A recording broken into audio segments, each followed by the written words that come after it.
Let's get to the reason we're all here tonight. Lenny Rachitsky here. I'm super excited to host Lenny. Lenny, thanks for joining us today. You all know about his newsletter at lennysnewsletter.com and his podcast at lennyspodcast.com. I just saw his newsletter just crossed 400,000. Is that right, Lenny? That's correct. Awesome. That's a huge milestone. So kudos. And obviously great content. Yeah. And in addition to that, he's an angel investor, startup advisor. Used to be a founder of a startup that got acquired by Airbnb and worked at Airbnb. You can find him on Twitter at Lenny San. And what we're going to be talking about today is 7 ways to increase your influence based on an article that he had written. And I just want to kick us off by, I couldn't resist, because those of you that have seen my talks, you know, I often joke about the product manager's motto. And some of you may know it, but it's basically similar to Spider-Man's motto. And this is where I ask people who knows Spider-Man's motto. We usually have at least one Marvel fan in the house who can tell us what it is. With great power comes great responsibility. That's exactly right. With great power comes great responsibility. So there you go. Awesome job, man. The product manager's motto is similar. It's just a little different. And it's with great responsibility comes no power. Because we are responsible for the success of the product, for hitting the OKRs, for shipping on time, all this jazz. But no one reports to us, right? And that's why you hear this phrase, influencing without authority. That's really important for PMs, to come up. So that's really what we're going to be talking about today. How do you influence without authority when people don't report to you and you're not the boss of them? How do you kind of influence and get people to do what you think is like the best thing to do? And so maybe we could start off with how would you define, what does influencing without authority mean? Because that's what we're going to be talking about. So Lenny, what's your take on what that means? And well, first I'm going to be contrarian. I'm going to say that I feel like people say this about PMs, they have no authority, but I think in reality, they actually have more authority than other functions. And so I think people underestimate how much authority PMs actually have. Doesn't mean that that's how you should operate. Sure. If you think about like CEOs, you don't want the CEO to just be like, do this because I tell you to do this. Right. Even when you do have authority, you want to use influence. But I will say, I think people underestimate how much authority PMs actually have. I agree. And I think that it can vary. It varies by org, right? Absolutely. Like some orgs, engineering's running the shot. Other orgs, sales is running. So there's always that kind of, what's the political landscape of which function is empowered? It can vary by company. It can vary by team, by business unit, and by person. And so, the intent of this is not to say, oh my gosh, you have no power and you have no authority. You don't have any formal managerial power over anybody. Like you don't do their performance reviews. You're not the boss of them. But I do agree with you. There are ways that you can have an authority. And I do think, to your point, the strong PMs use that. If they gain that authority, we can maybe talk about how do you gain that authority? How do you earn it? Or you have to earn respect, right? So how do you earn it? With that, why don't we jump to talking about what you wrote in your article at a high level?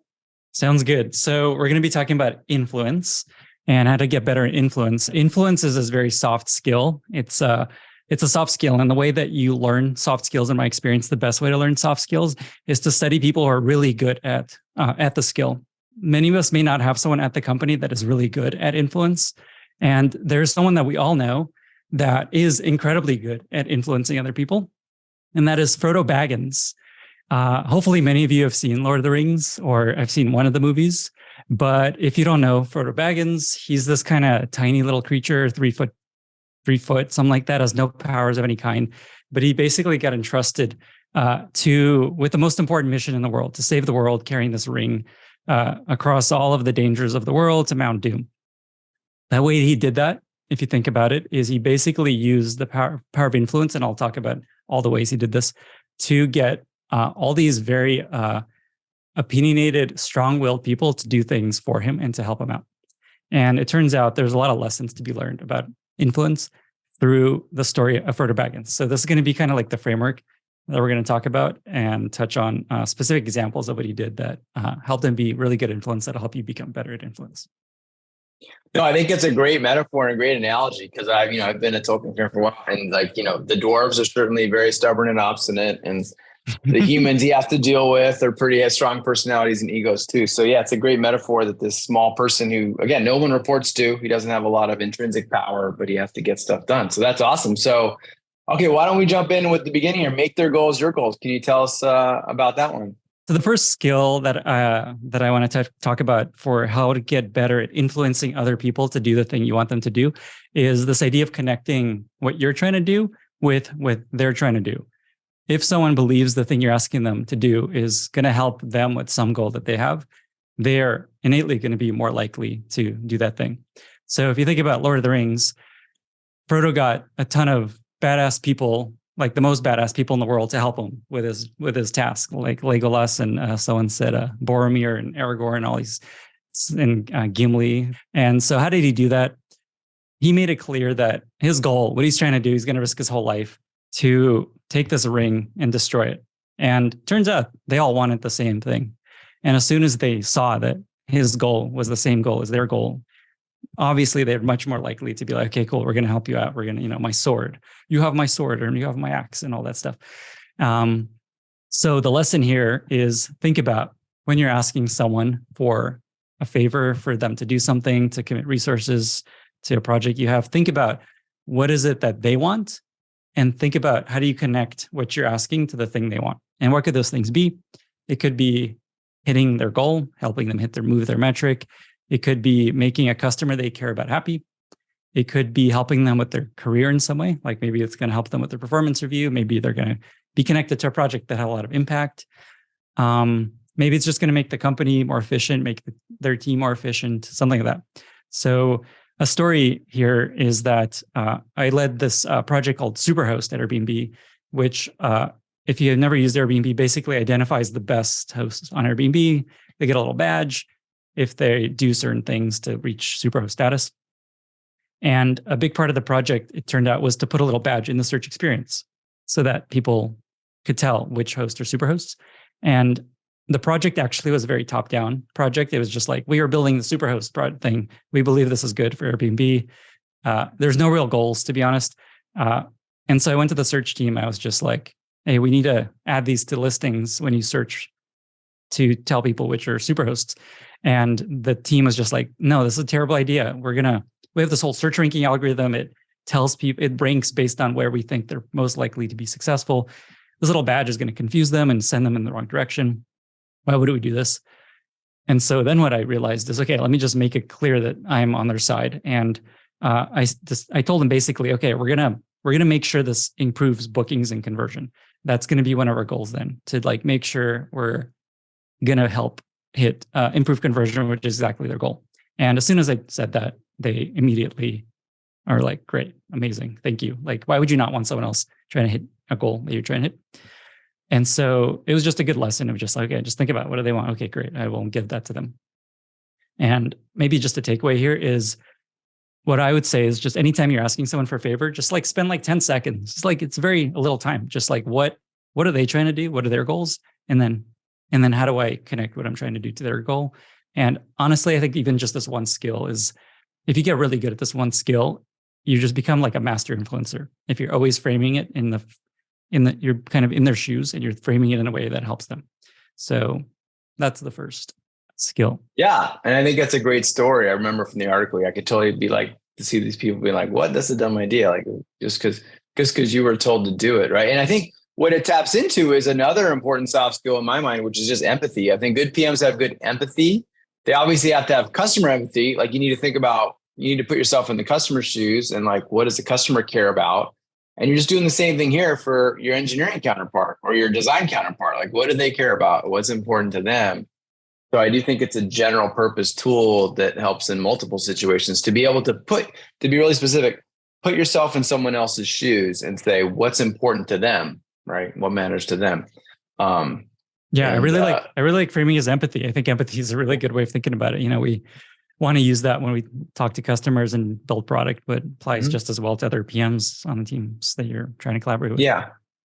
And the other way to think about it too, and when I, sometimes in some of my training workshops, I'll talk about managing stakeholders, and it tends to be like more senior people than peers, but still it's all the same because nobody, I'll throw up Tyrion Lannister from Game of Thrones. Like he's the master of like, again, he's another person, he just figures out what does this person want and how can I align our interests and do that, right? So sometimes people think like, oh, isn't this like being super political and like manipulative if you're really, trying to do this? But I think we're talking more about just being empathetic about their goals and how can your goals align with their goals.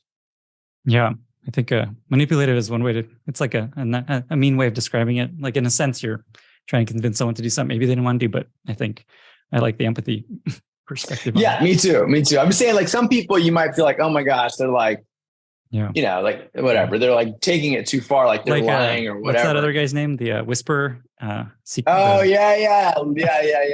Master exactly. Whispers or something. Yes, right. And the other thing I love about the story you told, Lenny, is because what I was thinking is, yes, if everyone's clear on their goals, this is easy. But a lot of times people aren't articulate, just like customers aren't the most articulate about things. Sometimes that team may not know why. And so what I love about the example that you gave is you were handed a solution, right? And this comes up in PM all the time. Like people are just like, let's go build this widget. Let's go add a superhost badge. And it's just, and there wasn't a goal per se. There wasn't an explicit goal from on high from the hippos or the stakeholders. And then, but you managed to come up with a why that made sense, which is, hey, we're going to increase bookings. We're going to increase conversion. So even though you got a solution, you kind of did a judo move and said, what are the whys behind it? What are the goals behind it? Right. Yeah. Like this is a tangent, but that project basically ended up moving no metrics except one version of NPS. Okay. But looking back, like it's hard to imagine Airbnb without Superhost. And to me, it's just like a really good example of sometimes you just build things that everyone agrees is good. Yes. And it may not move a metric. It may not even have a metric you can think about moving. Right. And that's okay. Sometimes it works out. I totally agree. I mean, I use Airbnb. I don't use it a lot, but I do use it. And I will definitely preferentially pick a superhost over a non-superhost, even if it's like more expensive or something. I was like, hey, it's like this guarantee. It's like this safety, peace of mind that everything's going to be cool. You're going to have a good experience. So I think that makes a lot of sense. I think obviously, some companies are very focused on metrics and everything has to move a metric. And sometimes if the wisdom of the crowd just kind of says, hey, this is just a good thing to do, sometimes you got to go with that, I guess. Or someone, in our case, it was like a hotelier that came to work at Airbnb and he was director of hospitality. And it's just like, we need to differentiate quality and like whatever the word is, stratify the different levels, like 5-star hotel, 3-star hotel. And so he's just like, we're going to have 3 superhost levels, but that confused everyone anyway. Yeah. Cool. And then I think the other thing is kind of, the way I think the first way to think about this is, hey, I've got to convince this one person. I've got to convince this engineer, or I got to convince this designer. And you can apply this tool in that setting. I think as you move up in your product career, especially, you now have to convince groups of people, right? You need to convince multiple people. And that brings up some concepts that I learned in my career. Intuit was really good about this, which is this. How do you create a shared vision among multiple people, right? We're talking about aligning on goals with one person, but how do we create a shared vision so that everybody on the cross-functional team, the big team, knows why we're doing what we're doing, which direction are we rowing in, those kind of things. So I don't know if you have any thoughts or advice of when it's expanding to broader or bigger groups of people. What I think about is what I found useful is sometimes people have different metrics and sometimes they hurt each other. And so what I found useful is just to come up with some kind of like trade-off kind of model of like in our case, it was like cancellations are bad, but more bookings are good. And so how many more bookings are worth some number of cancellations? Oh, cool. Knowing that more people will have a better time. So we came up with a little kind of heuristic of like, here's the bookings team, here's a cancellation team. What do we think when we're hurting the other team? And what's an okay threshold? Cool. Yeah, no, I've been in those situations where you get a whack-a-mole where one team's metric goes up and the other team's metric goes down, but that's a smart way to do it with the trade-off. That's cool. Yeah, with numbers, ideally numbers, if you can pull it off. Yes. Yeah, cool. Okay, awesome. Well, then the second way is charging your trust battery. You want to tell us about that one? Yes. Okay, so the first is connect your goals to their goals. The second tip is charging your trust battery. So if you think about Lord of the Rings, think about Samwise Gamgee, who's Frodo's friend. And at the beginning of the movie, he basically just like needs to go with Frodo. Frodo's like trying to leave and like, I'm going to go on this crazy mission by myself. no one should come with me because I'm probably going to die. It's not going to work out. And Sam just like runs after him and like almost drowns trying to get to him and tries to help him. And it's like, I'm going, I don't care what you think. And why does he do that? It's because Frodo has been so helpful to him his whole life. He's just been there for him. He's been incredibly nice, incredibly kind. And basically he's built a lot of trust with Sam. And what this connects to is this concept that Toby Lutke came up with that I love, which is this idea of trust as a battery. Trust isn't this like binary, I trust you or I don't trust you. There's this like battery that charges and depletes as you build trust with someone and lose trust with someone. And all this to say, the more someone trusts you, the higher your trust battery is with someone, the more likely you're able to influence them. And so what you want to think about is when you're trying to convince someone to do something like, where's my trust battery?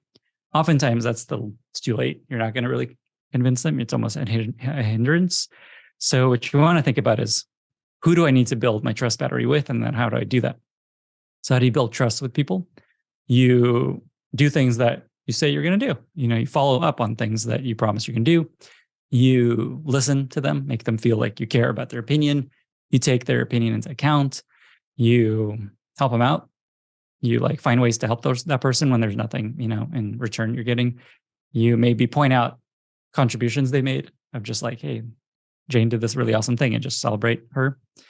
You take their feedback into account. I think I mentioned that, just like make sure that they feel like their opinion matters. So building your trust battery with people ends up being a really important PM skill, just like constantly charging that battery. And then sometimes you have to tap into it. And maybe a takeaway is just think about who is influential within your realm. And then what can you do? What's something you could do this week that'll help you charge your battery with that person? Yeah, I think it's a great metaphor. And I think being a bit of an engineer geek, it occurs to me, it starts out at 0 with a new person, right? You start at 0 charge. Maybe. I feel like it depends. I feel like it depends on how trusting you are. I feel like if you're a trusting person, you're like, okay, everyone's like 50 or 60 by default. And then like, okay. I'm guessing that's where it probably starts for most people. I think what this tells us, Dan, is you're not trusting people. Let's talk about that. No, I am. I'm saying if I was going to go out to people, I trust people. No, I do that. But I'm just thinking of interactions that I had early in my career with certain engineers trying to persuade them to do things. And if I was a brand new PM showing up that they did not know, it would not be at 50%. It would be at 0%. So because they would say, I've been here at the company. I've been working here for 10, 15 years. You know what I mean? So it's almost like you have something to prove. You have to, it kind of gets to the broader thing of how do you earn credibility and earn credibility as a new PM on a team. I'm talking specifically about that example. And you're right. There can be cultural differences. Like you could be walking into a culture where most people are like, sure, or whatever. But a lot of times, if you're trying to get someone to do something and they don't know who you are, they don't really have a compelling reason to do what you're asking them to do. Absolutely. Right? It's really tough. I don't know if we want to go on that tangent, but I feel like one of the best tricks there is just ask everyone what's like bothering you, what's something that's broken, what's something that needs attention, and then just fixing it. And then the first couple of weeks, that goes a long way. Yeah. I think regardless of where you start, the point is you need to build it, and it's like a brand. It takes time to build. You can't just snap your fingers and suddenly go, have huge quantum leaps in that, and so it's almost like you need to plan ahead. Like you said, who am I going to have to like try to influence later? Let me invest in building the trust battery with them in advance, because by the time you get to that big request, it's too late, right? If you haven't done it. Yep. Exactly. Yeah. And so, early in my career, not all of the engineers I work with like that, but, it varied by feature team, and some of them were a little snarkier than others and had been there for a while. And we're just like, you need to prove it to me. But it's funny, even with one of those who was very, very snarky, after a few years of working there, I realized there was a problem with this one feature. And so I said, hey, I don't have a lot of data or evidence. It's just common sense. Can you just, can we just do this? And the trust battery had built up enough that the person acquiesced to what I was asking. So well done. Yeah. So cool. And then I think a couple other thoughts that occur to me, I'd love to hear your thought too, is like, a lot of people ask, and it's funny because on LinkedIn or social media, I'm sure you get pinged a lot. I get pinged, and people will be like, hey, can you do this? Can you review my resume or something? and they're asking you for something, but they haven't like given you anything. So it's like a very imbalanced kind of a thing. And I feel like there's a little bit of that here too, which is you need to kind of provide some value to the other person before you ask them for something. I don't know. Do you have any thoughts on that, Lenny? Yeah, absolutely. I think we're both in like, I don't even have time to reply to things. Otherwise it'd take up all day, just like saying nice things to everyone that's asking for random stuff like that. But I do find that if someone like puts in the effort and just like, hey, I reviewed your last 3 podcasts and here's like 3 things you could do better, and I'd love your take on this thing, like that goes a long way. Absolutely.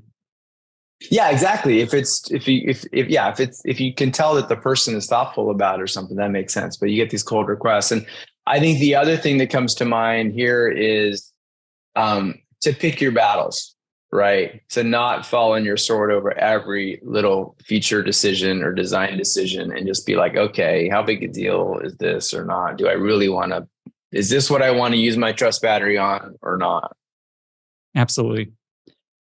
Pernia also shared an awesome tip, which is I'm going to touch on a little bit at the end, but just this other tactic of just getting to know people like as a human, where they feel like you actually care about them and you're just there like angling your way to get, random things done for yourself.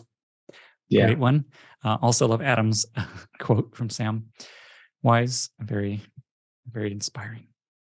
Nice. Awesome. Thanks for the comments, folks. Cool. Okay. So that's charge your trust battery. And then the next one is help them see what you see. Yes. Okay. So tell us about that one. Okay. So think about the beginning of Lord of the Rings when Gandalf comes to Frodo and has to basically convince him to risk his entire life to take this random ring somewhere dangerous and scary. How does Gandalf do that? He could have just like arrived, Frodo, we need you to do this. Go now. This is important. You need to do this. I am Gandalf, the most important wizard in the world, and go do it, and kind of force him to do it. No, he didn't do that. Instead, I think he sat there for like days with his long pipe, kind of explaining what he realized, what he's learned, and his thought process and journey of why he's concluded, why this ring is so dangerous, why Frodo has to go risk his entire life to go take it, and why it needs to be Frodo. And what that taught me is just, and reminds me of just the power of helping the other person see what you see and understand what you understand. A lot of times we're trying to convince someone of something and you're just going to like go do this thing. And you assume they know the same sorts of things that you know, but turns out they often don't. And they just like have no reason to see the world. They just haven't spent the time. They don't have the data, that kind of thing. So there's also this quote that I think of by Stephen Covey, who wrote The 7 Habits of Highly Effective People, that with people in general, slow is fast and fast is slow, which essentially refers to when you try to like rush through something with people, they may pretend like they're on board, but they're often not. And then they just like change their mind later anyway, versus if you take the time, you end up moving faster in the end anyway. So how do you do this? How do you make sure people see what you see? You basically just don't want to force things down people's throat as much as you can. You want to help them be as convinced as you are and help them get convinced in the same way you got convinced in whatever that means. So what are ways to do that? You can loop them in really early when your projects you're working on, just so they can kind of see the progression. You can spend time explaining the why behind your asks. We hear a lot. You can invite them to kickoffs, maybe of your project, so they can see the full context. You can communicate with them regularly about here's what's happening, here's what's changing, here's how our thinking's evolving. You can give people a chance to give feedback on what you're working on. So maybe one takeaway here is just when you're starting a project, just like think about who needs to be bought in and who do I need to convince, and help them see the journey you're going on with the project from the beginning as much as you can. I think there's a lot of great advice in there. I think, there's some formal models like DACY or RACY, but the general idea is when you start a project or something, you stop and you think about who all needs to be on board with this and who's involved. And then you identify. So that's an explicit step. Sometimes people, they don't do that step. They get into the project and all of a sudden they realize, Mary from marketing has to sign off on this, but I haven't, and then you go try to get her sign off and this is the first time she's ever heard of it. Right. Yeah. Not going to go well.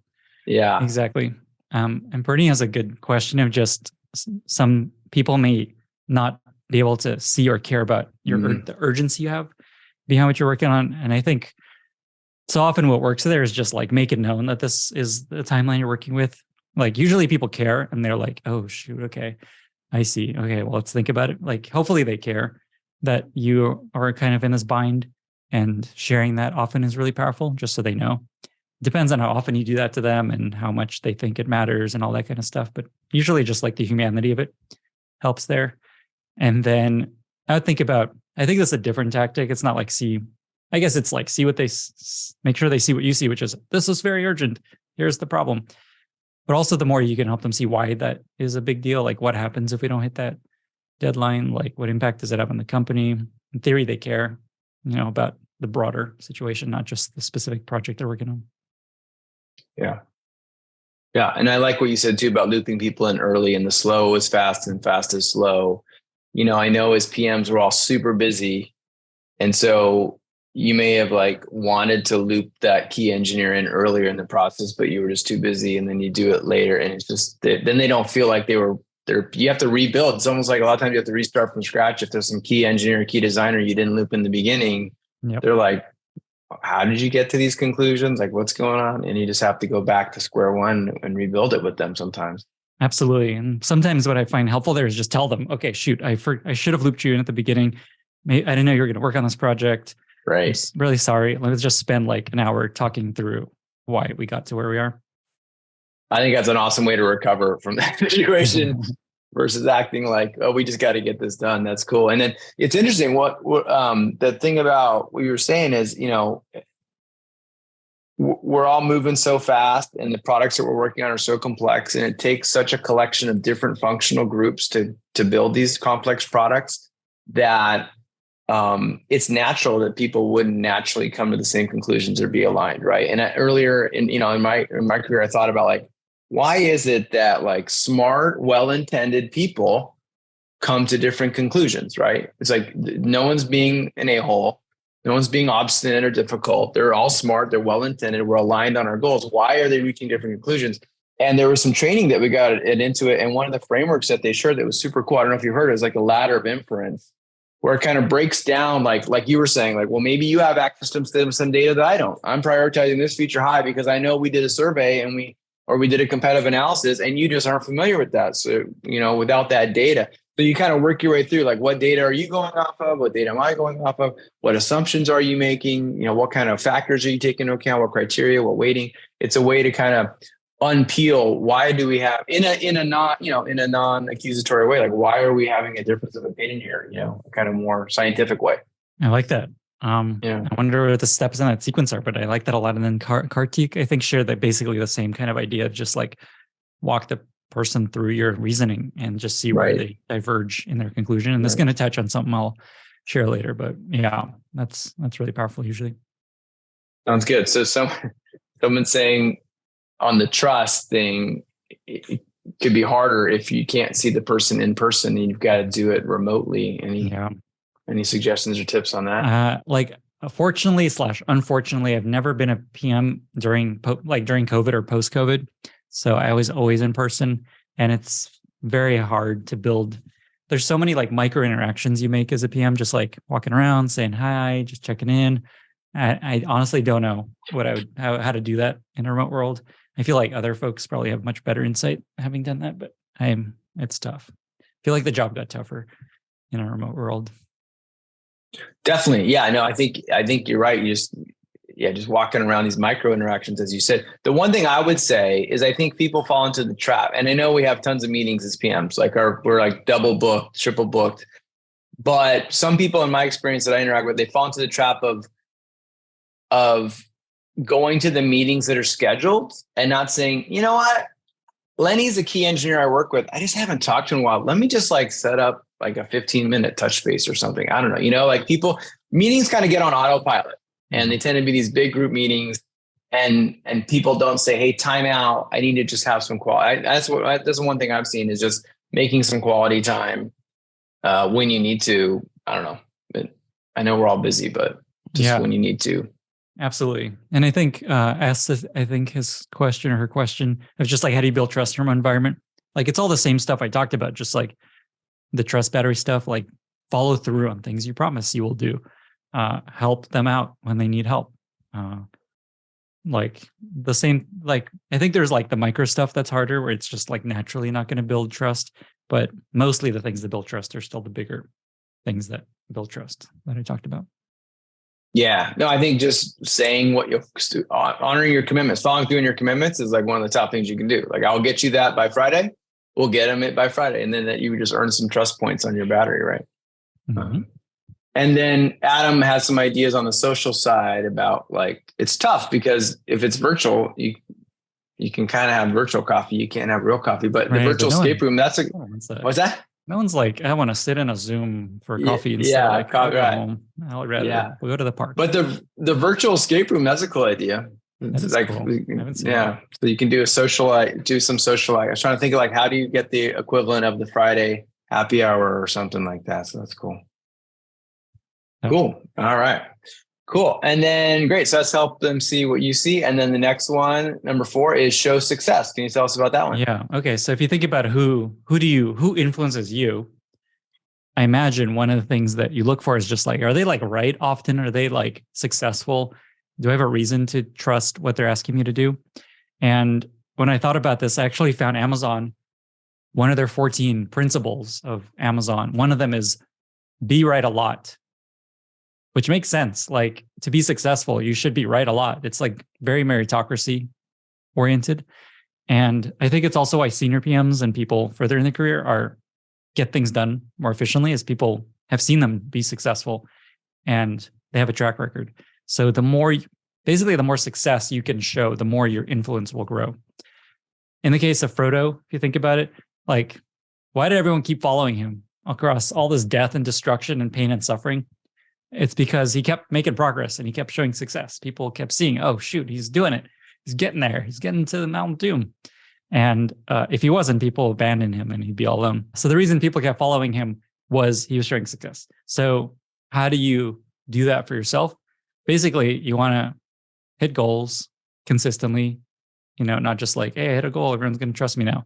You want to think about shipping products successfully, and the product should be seen as a success. You want people to feel like, oh, Dan's shipped 3 great things, so I will more likely trust him. You want to make customers happy. You want people to feel like, oh, the stuff you're shipping is great. You want to just like make good decisions often and regularly. You want to maybe just even highlight your team's wins, like make it known the things that you've done well, so that people see, oh, I see, she's doing great. I see. Okay, so maybe I'll trust her. So yeah, I think that's that one. Cool. Well, it makes me think of the phrase outcomes over outputs as well. Like, you basically demonstrate that you're achieving or helping the team achieve outcomes, right? Exactly. Like that's you put your, what is it? Put your mouth. What do you put your mouth is? Money where your mouth is. Put your money, put your success where your mouth is. Just there you go. Show it. Don't just say like, hey, I know what I'm doing. Exactly. Yeah. And it's interesting because I do think there's a little bit of marketing or cheerleading that's required here. So some people feel very much like, yeah, we did a good job, but I'm not going to brag about it. I'm not going to let him tell anybody, because that's just bragging, or that's not, that's immodest or something. But again, I feel like we're moving so fast. There's so many people going in different directions, 1,000 miles an hour. If you don't say, hey, that launch we did, like, move the needle on conversion 15%, people aren't just going to know it. I don't know. Absolutely. Optics is important. I also was reminded, there's a story I can share of this example of showing success and continuing a project forward. So there's a project they worked on for 2.5 years. It was called Instant Book, which essentially was shifting Airbnb from a request model where you're like, hey, Dan, can I stay at your home? And then you review my request and you're like, accept or decline. So that was the way Airbnb always was. And essentially there was this recognition, we need to shift to instant, where I just need to be able to book a home I want, just like any other place you go to book a place to stay. And it was extremely scary to everyone internally, because there was a sense it was going to turn Airbnb into the soulless transactional experience and take away the heart of what Airbnb is, which is people meeting each other, getting to know each other. You're in their home. They need to feel comfortable, all that stuff. And throughout the entire project for 2.5 years, where we actually ended up shifting the entire marketplace from mostly requests to almost over 80% of bookings were now instant, even today. The reason we continue to make progress or to continue to have resources to work on this thing is we continue to show success. We kept moving the metric we promised. We kept showing that we're not hurting things people were worried about, like host churn or cancellation rate or things like that. And so it was just a really good example of like continuing to show progress and success. People will be like, all right, keep going. Let's see how much further you can get.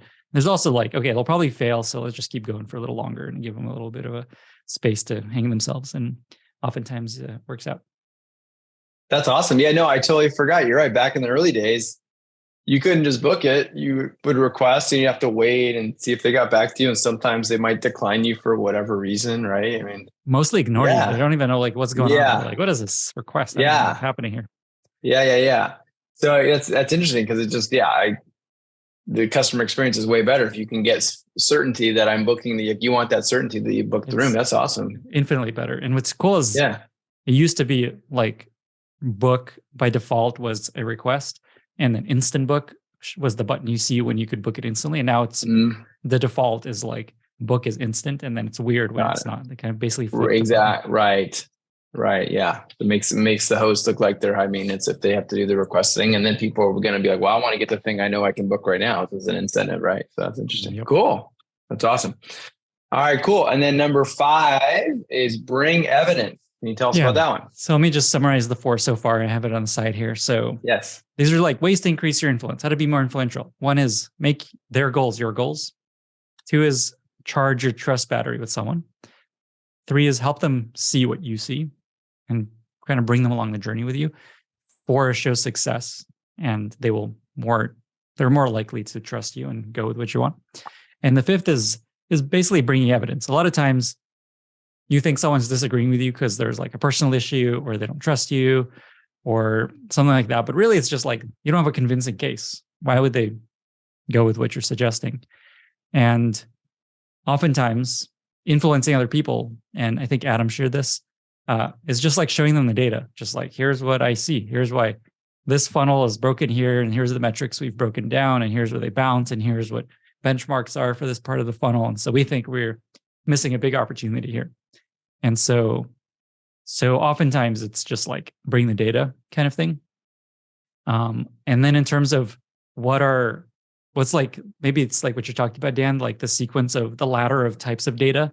I think it's just like quantifiable numbers is by far the most powerful. Maybe below that is user research, like really good user research. That's just like, we've heard these patterns a bunch and here's what we're hearing. Right. Maybe below that is like a great story of just like a really specific example of like, oh, wow, you're right. That's a really big problem. And then below that might be, I don't know, like a smart person in the company having an opinion, which is a data point. And then maybe as a story of Lord of the Rings, of bringing evidence. If you think about like what convinced people this is important, what I recall is mostly it's them seeing the damage and the destruction for like with their eyes. That's what convinced people. Like it's like evidence. Okay, I see. Sauron is coming and he's killing, and all these people are dead. I see that now. Or there's also like that orb that you like touch and you could see what's happening. And so Palantir, yes. Nice. Yes. And so that was just like, they saw it, So I think that's just a reminder of like the most effective way to convince someone is just help them see it exactly and see the evidence of what you see.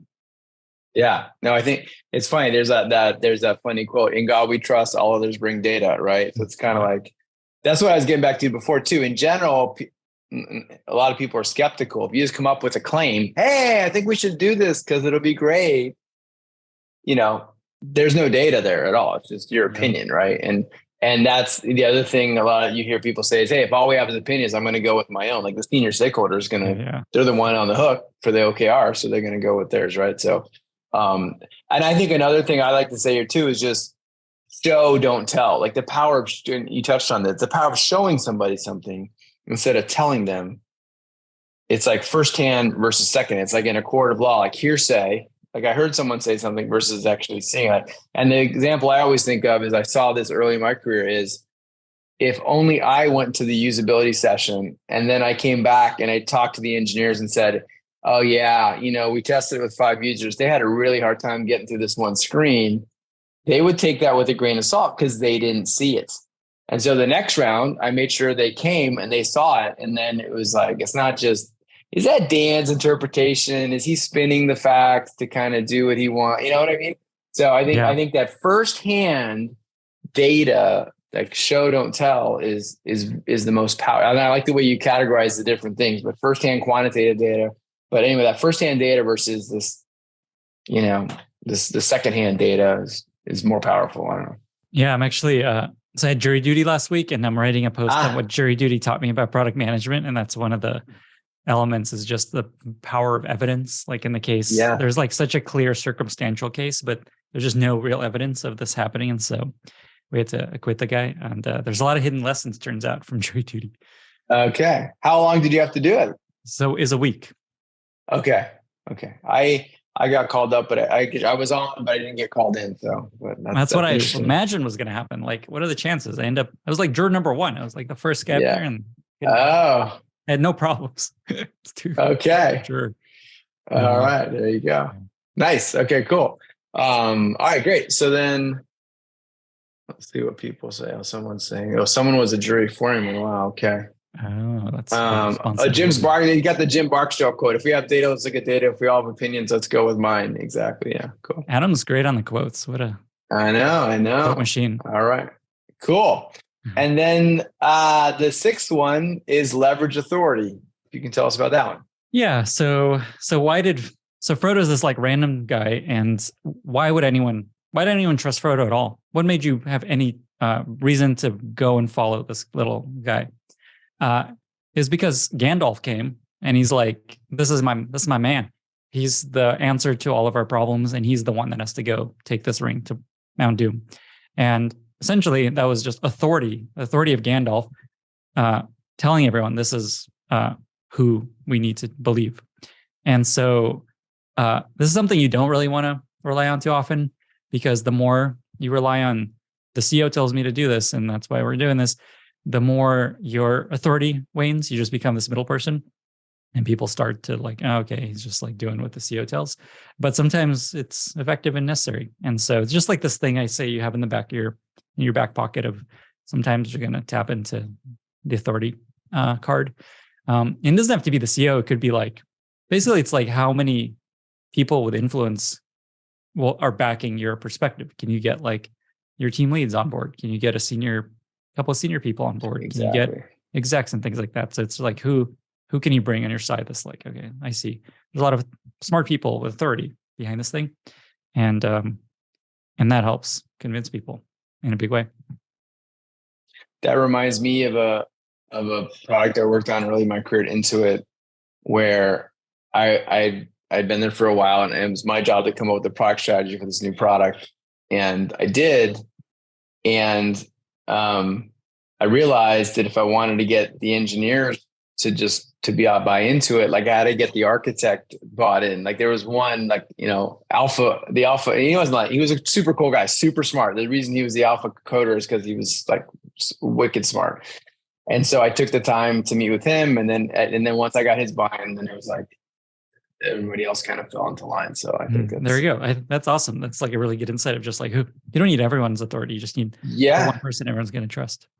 Yeah. Thinking of like, if I want to persuade all these people, who do I need to persuade? There might be those kind of dominoes that can fall like that. So who's the most important domino or something? Yeah. That's interesting. I bet there's some Lord of the Rings metaphors there if you get like Galadriel on board or whatever. There you go. There you go. And I'm just wondering if there's like the CEO or some other important person, are there other authority angles that you can work? I don't know, like competitors or research or something. I don't know if there's, or press, or I don't know. Just wondering if there's, I know when we would do, back in the days where like press reviews of the new products were important, that was a big thing too, where you could kind of, if someone was giving you a hard time, you'd be like, well, did you read Walt Mossberg's review of our product? So I don't know if there's sometimes other factors besides people in the company or not, but like to me, that more falls maybe into evidence of like why this is a good idea or bad idea. But yeah, I think it's similar. Yeah.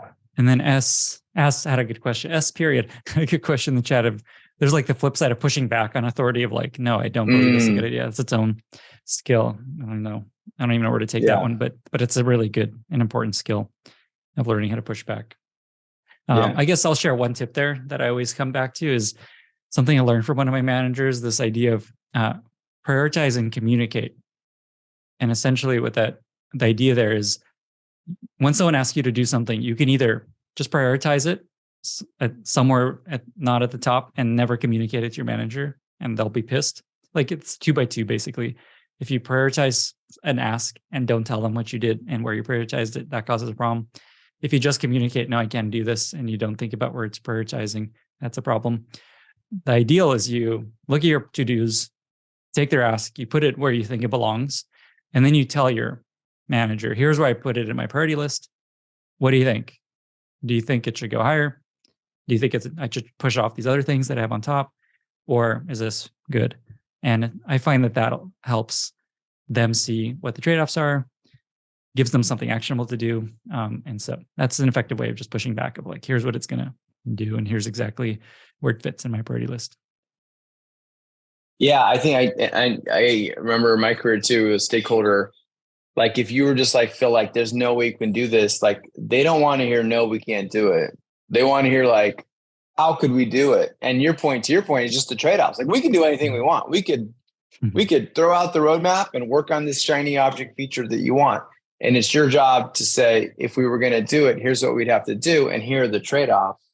I don't recommend we do that, but here's what we could do. So, instead of, even if you know all that stuff and it makes no sense, if you just tell that senior stakeholder no, you're kind of getting into an ego battle, or they're just like not getting what they want. And so sometimes you just need to be like, well, here's what it would take to do that.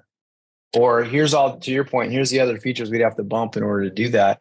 And because they're not as close to the details of all the other apps they've made or that everybody else in the org has made. And so when you show them the reconciled roadmap and picture and you say, well, here's where I recommend it should go, and here's why, a lot of times they'll agree with you, right? Yeah. It reminds me of a post about how to say no that I'll share in the chat right now. I forget exactly what I said in there because it was a while ago, but I think it's probably got some good ideas. If you're listening on this recording, maybe I think you just Google saying no, Lenny, and you'll find it. Cool. Yeah. And I think a lot of, I've been working with a lot of different orgs and different cultures, PMs feel more or less empowered to say no. And in some teams, they can feel very much like, I don't have the power to say no. It's a very hierarchical organization, right? Yeah. And I like to, yeah. And then that's why no may sound harsh. So my slightly softer version is not now. You're not saying no. It's your point. You're prioritizing. I'm prioritizing it below these other features. I'm not saying no to it. I'm just putting it where, prioritizing it, or not for that sprint or not for that quarterly release. Like that's really what you're saying, right? And that's a dumb idea. Yeah, that's in this post. Yes, but not right now because we should stay focused on X because of XYZ. Nice. Do you agree? How about that? Nice. Do you concur? Excellent. Cool. All right. And then the last one we have here is be likable. Can you tell us about that one? Okay. So if you think about who do you trust more, Frodo or Gollum? Obviously Frodo. Why is that? Well, Frodo's like a likable, happy dude. And why would you ever trust someone that isn't more? And so actually, some of this work that I'm talking about is based on this book, Influence, this kind of classic book on influence by Robert Cialdini. And one of the chapters is, and what is we found in his research, is that people are much more trusting and influenced by people they like. It's just human nature. And so if you're finding you're having a hard time convincing someone of something, it will help you if you become more likable, if they like you more. So how do you become more likable? Say hello to them and like care about them as humans. Maybe smile and just like look like, you're having a good time. You're not just like miserable all the time. Maybe give them compliments and maybe participate in events and be there, be someone that's around that they're not like, oh, I wonder what they're up to right now. Maybe find ways to add some fun to people's day. Maybe find ways to organize events and celebrations, be positive, things like that. And, it's like it sounds really trivial, but there's a lot of power to just the simple idea that like you will be influenced more by people that like you. And I will also say there are definitely effective leaders who are very Gollum-like and not likable, and they can be very effective, but they just have to be. It's just a lot harder, and that's like a very different approach, and it's less fun, in my opinion. And so, I encourage being likable. Obviously, as a PM, you don't want to optimize for being likable. You want to optimize for business impact and all that, but it does help. So that is an effective way to increase your influence. That makes sense. And I think that one of the things I think about is obviously when you're working on new features or something, there's always tons of discussion and debate. Should we do this? Should we do this? And like someone proposes an idea, someone else proposes another idea.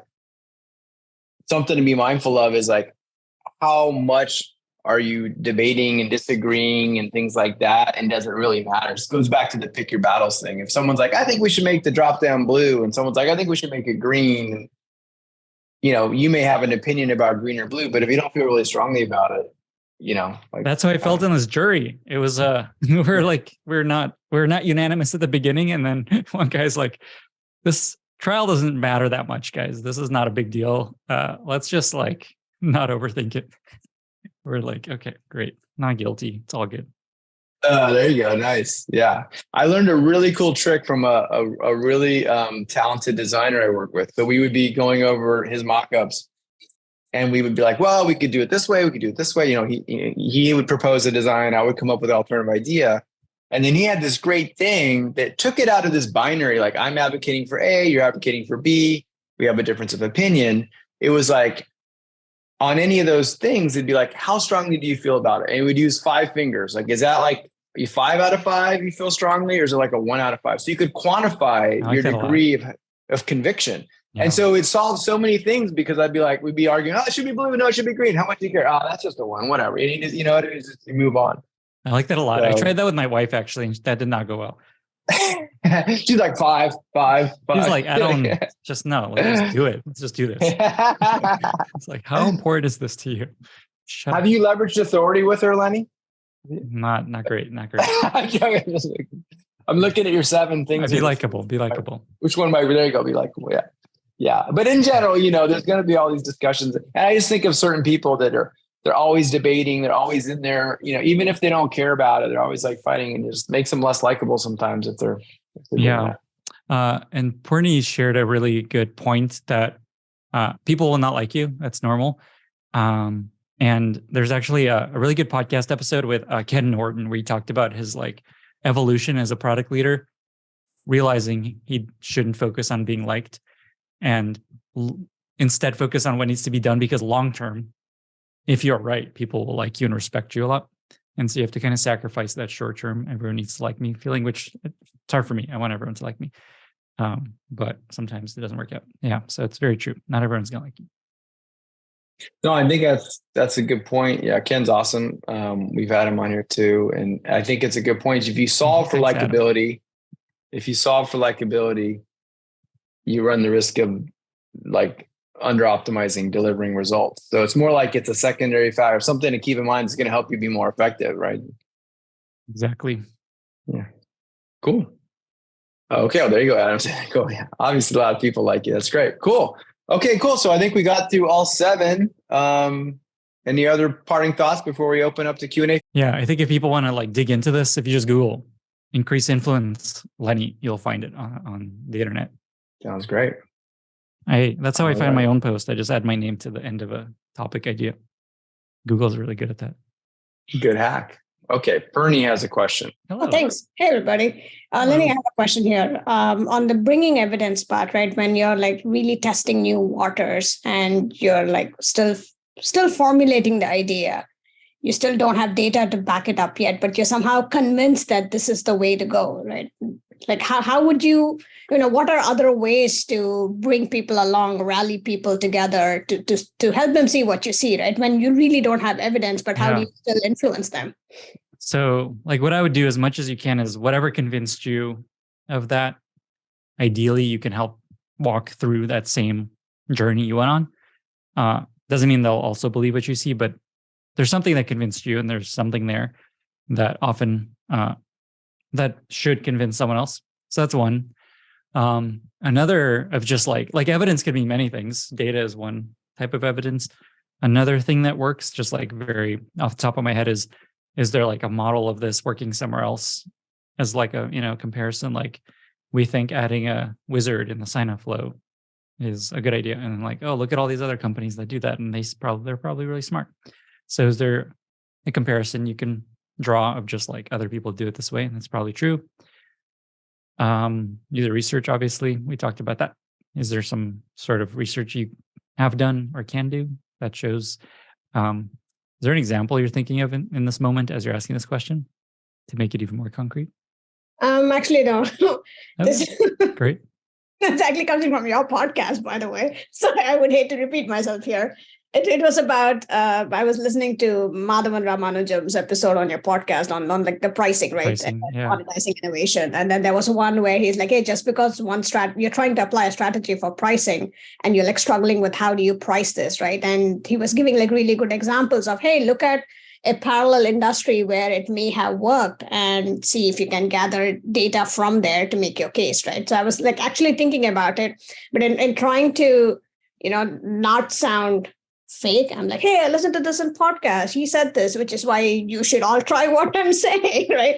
It's about how do you genuinely share the curiosity as well as, hey, this is where my thinking comes from. And I'm kind of convinced that this is how we do it. It's about just we're struggling with how to frame it when it comes to rallying the troops in my team. I think the way you described it is what I would do. Is just like you have an insight based on this conversation, then just go do a little more research, like who's doing it this way. Maybe read his book and like pull out stories that he's found because he's worked with all these companies. Yeah. And like there's something that like it's not like you're convinced. You're just like, hey, there's a good idea. Maybe we should explore this. So I think it's the same place other people might be. It is tough to be like, hey, I read this thing, we should do it. It's not convincing to just listen to a podcast and we got to do this thing. But, right, exactly. Yeah. Thank you. So I think it's just take them on the journey you're going through. Just like, here's a good idea. Here's the research I'm going to do to help make sure this is worth doing. Thank you. Thanks for all your great questions, by the way. Great. Thanks, Perny. Appreciate it. Cool. We covered a lot of stuff here, but obviously his article has a lot of stuff in it too. We covered a lot of great ground. So thanks a lot for sharing your advice with us on that. Appreciate it. My pleasure. Thanks for having me.